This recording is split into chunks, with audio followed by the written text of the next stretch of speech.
What if the thing you're most criticized for is actually the thing that could change your life? Your intensity, your stubbornness, your refusal to just be normal. Yeah, that thing.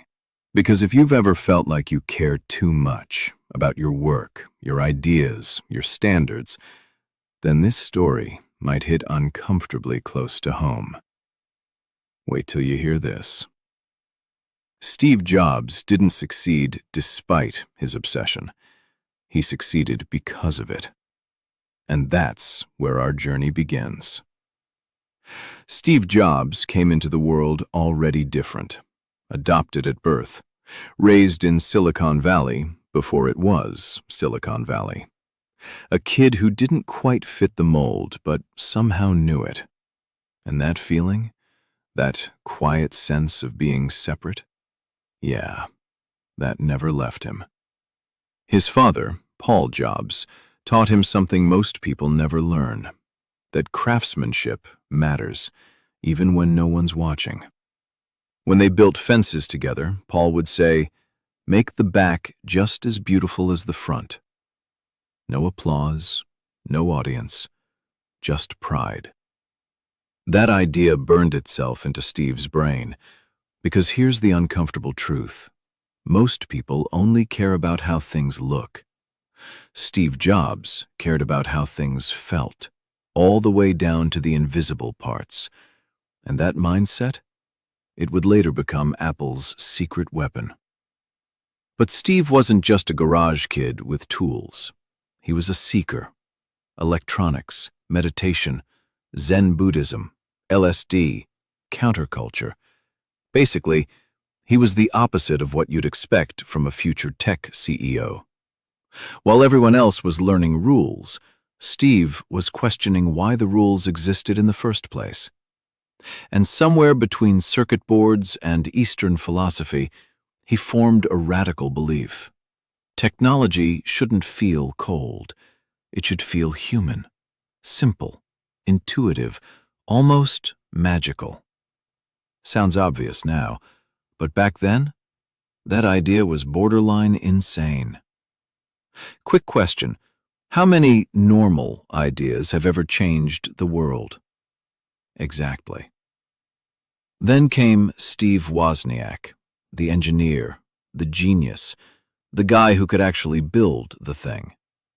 Wozniak made machines. Jobs made meaning. Together, they weren't just building computers. They were building a belief system. Apple wasn't about specs. It wasn't about power. It was about identity. Using an Apple product said something about who you were, and Steve Jobs understood that before anyone else. Apple I, Apple II. Suddenly, the weird kid wasn't so weird anymore. Success hit fast. Too fast. And here's where it gets real.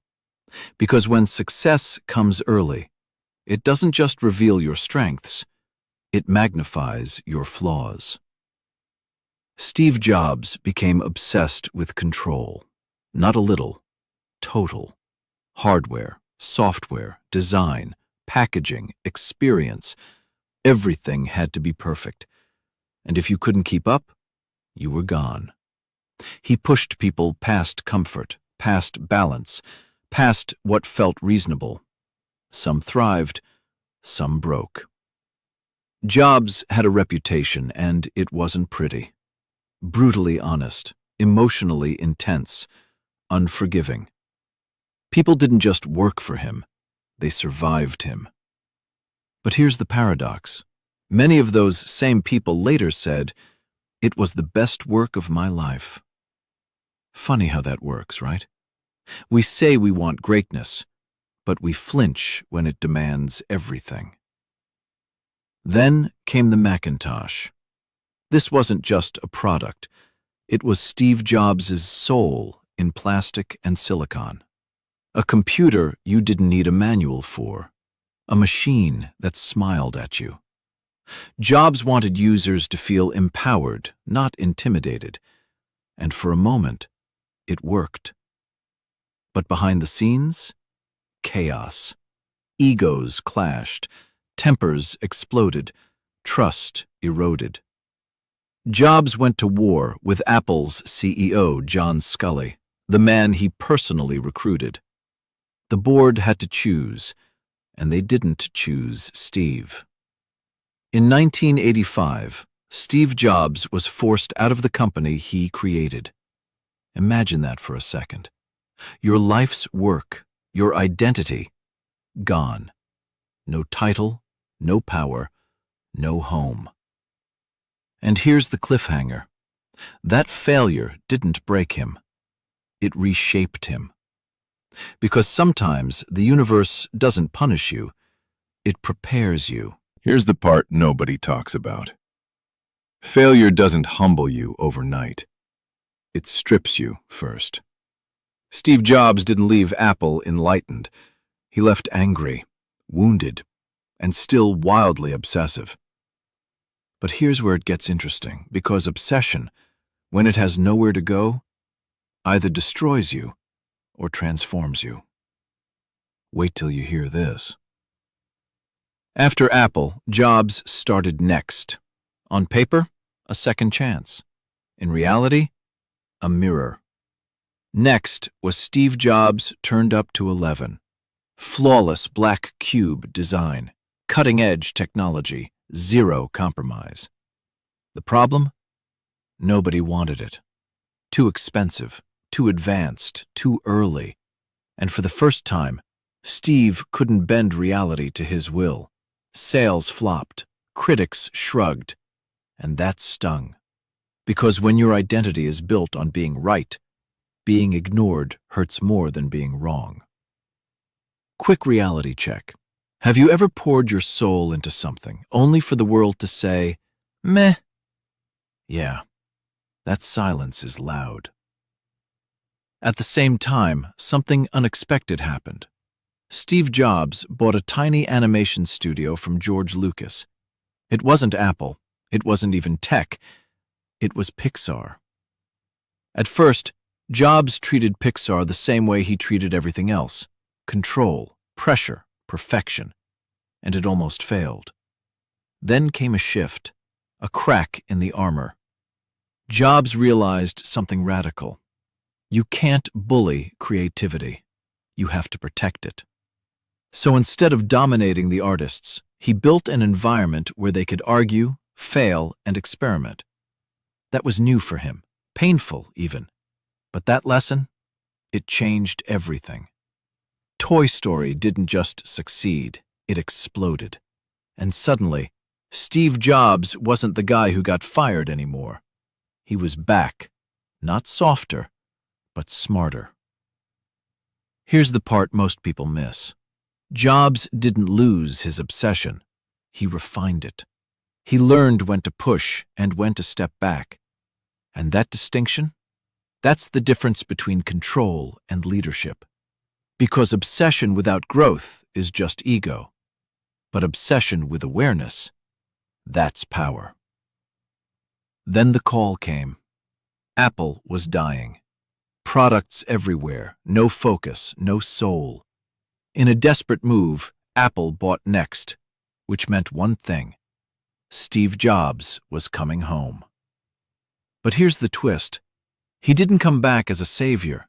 He came back as a student. 1997. Jobs walks into Apple HQ and sees chaos. Too many products, too many committees, too much noise. So he did what obsessed people do best. He cut relentlessly. Dozens of products gone. Entire divisions scrapped. 4 product categories, that's it. People panicked. Jobs smiled. Because focus isn't about doing more. It's about protecting what matters. Quick question. How many things are you saying yes to right now that are silently draining you? Exactly. Jobs rebuilt Apple around one principle: end-to-end experience. Design first, user first, emotion first. Not data, not trends. Taste. And taste, Jobs believed, couldn't be taught. It had to be felt. This obsession led to the iMac, then the iPod, then iTunes, and each time critics said the same thing. Too expensive, too simple, too different. Funny how too different keeps winning. But here's where it gets real again. Steve Jobs never stopped being difficult. He could still humiliate, still explode, still intimidate. But now, there was intention behind it. He wasn't trying to win arguments. He was trying to build something that would last. And that tension, that friction, created magic. The iPhone wasn't just a product, it was a line in the sand. From that moment on, the world changed. And the obsession that once got him fired? It built the most valuable company on Earth. But the story isn't over yet. Because the final chapter isn't about success. It's about time. But here's where it gets uncomfortable. Because obsession always sends a bill. And eventually, it comes due. Steve Jobs spent his life outrunning limits, rules, people, reality. But there was one thing he couldn't outdesign. Time. Wait till you hear this. In the early 2000s, as Apple was peaking, Jobs received news that would quietly reshape everything. Pancreatic cancer. A word that stops rooms cold. At first, Jobs did what he always did. He tried to control it.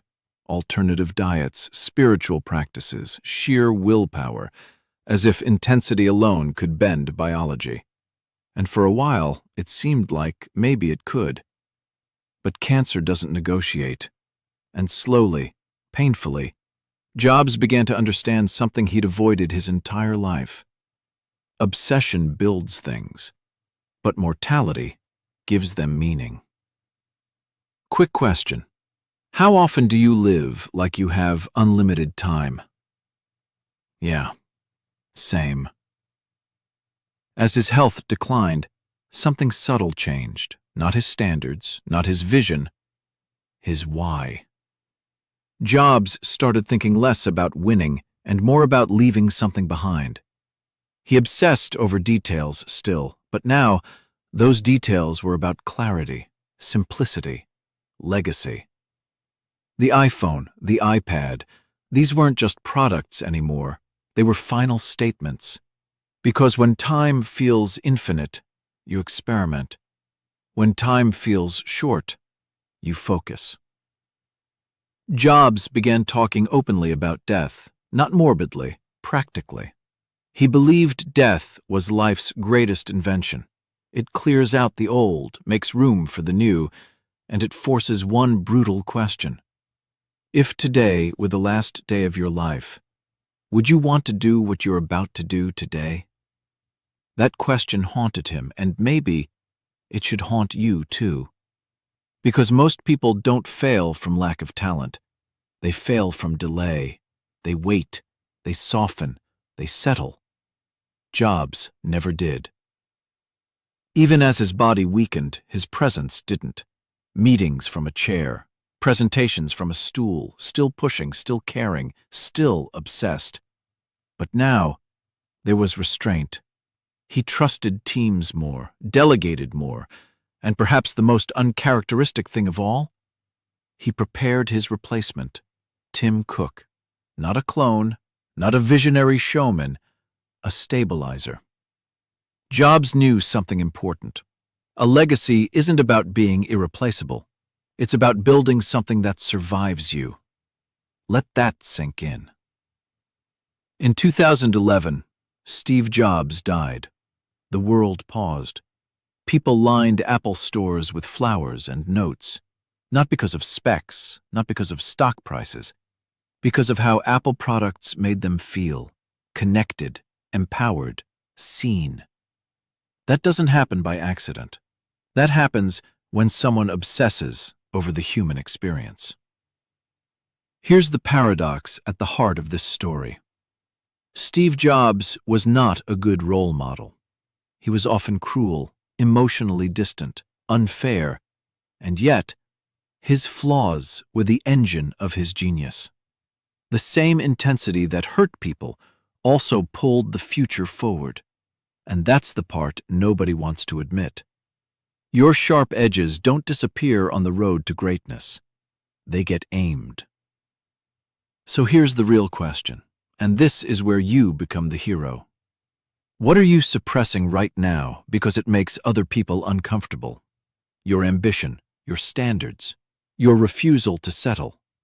Maybe it's not something to get rid of. Maybe it's something to direct. Because obsession, when paired with purpose, doesn't destroy you. It defines you. But there's one final piece to this story, and it's the most important one. Here's the truth nobody tells you.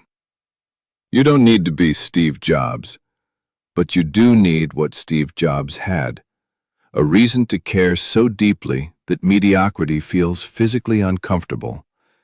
Because the real lesson of this story isn't about Apple. It's about permission. Wait till you hear this. Steve Jobs gave himself permission to care more than everyone else, to say no when others said yes, to walk away when others clung on, to trust intuition when data felt empty. And yes, that made him difficult, but it also made him dangerous in the best way. Because when you care deeply, you become unpredictable, and the world only changes when someone breaks the pattern. Quick question. When was the last time you trusted your gut even when it didn't make logical sense? Exactly. Jobs believed focus was a moral choice. Every yes was a betrayal of something else. That's why Apple products feel intentional, nothing extra, nothing accidental. And that's not just a design lesson, that's a life lesson. Your energy is limited. Your time is shrinking. Your attention is under attack. So what are you obsessing over right now? Because if it's not aligned with who you want to become, it's quietly stealing your future. Here's the part that hits hardest. Steve Jobs didn't wait for confidence. He acted first. Confidence came later. Most people do it backwards. They wait until they feel ready, until it's safe, until someone approves. Jobs understood something simple. Clarity comes from action, not planning, not overthinking. Movement. And that's why his life looked bold from the outside. He wasn't fearless. He was committed. The obsession that built Apple wasn't about products. It was about meaning. Making something that outlived him. Something that made people feel capable. And whether you're building a business, a skill, a body, or a life, the principle stays the same. Care deeply. Cut ruthlessly. Finish beautifully. But let's be real for a second. Obsession without self-awareness is chaos. Jobs paid a price. Relationships strained. Moments missed. Apologies left unsaid. So here's the evolved lesson. You don't need to burn everything down to build something great. You need direction. Obsession should serve your values, not replace them. Because greatness isn't just about impact, it's about peace. And peace comes from alignment. So here's your moment. Not tomorrow, not someday, now. What's the one thing you've been avoiding because it demands more of you than you've been willing to give? That's the door. On the other side of it is the life you keep imagining. Steve Jobs walked through that door again and again, even when it terrified him. And yeah, sometimes it cost him. But it also gave the world something unforgettable. Here's the final takeaway. You don't need permission to care. You don't need permission to want more. And you definitely don't need permission to take your work seriously.